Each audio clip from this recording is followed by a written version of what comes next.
At 6 o'clock, we got our one and only 6 o'clock game. We got number 13 LSU, who's 3-1, traveling to number 20 Ole Miss, who is 3-1 in an elimination game. Baby, we get 2 of those this week, and this is the only ranked ones that we're getting. I love elimination games. There's so much on the line between LSU and Ole Miss. Whoever loses out of playoff contention, whoever wins, is going to be arguably one of the favorites to win that side of the SEC.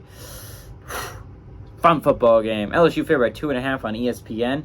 Jaden Daniels for the Tigers gone 90 of 124, thrown for 1,296 yards, 12 touchdowns to 2 interceptions.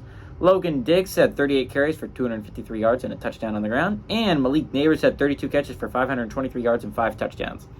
Jackson Dart has gone 65 of 103, thrown for 1,096 yards, 7 touchdowns, 2 interceptions.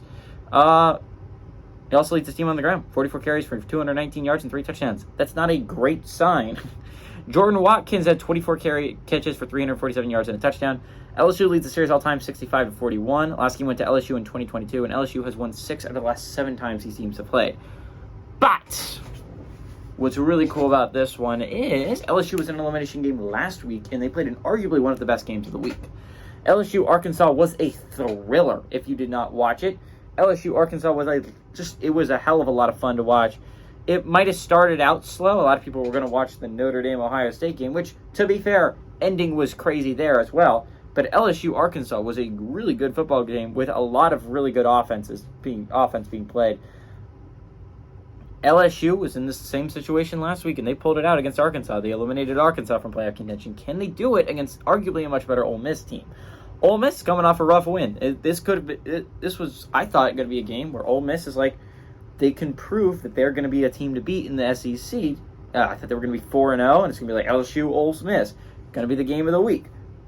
But Ole Miss dropped one on the road to Alabama.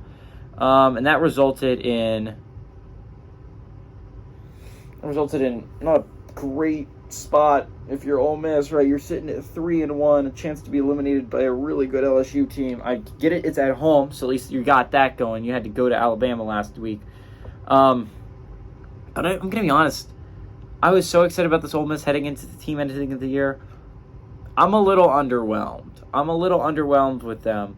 If Tulane didn't have their backup quarterback starting, I think Ole Miss is 2-2 right now. Ole Miss has not impressed me at all. LSU has had a good bounce back, right? I understand they played a close game against Arkansas last week, but Arkansas is a good football team. They destroyed Mississippi State, who I also have a lot of respect for as a football team. This is a really good LSU team, and I think a lot of people are gonna look at the 3-1 record and be like, this isn't a good football team, but like they lost to a really good Florida State team that is still undefeated and still playing just tremendous football right now. LSU's a good football team. I kind of expect them to go on the road and not only beat Ole Miss, but to cover.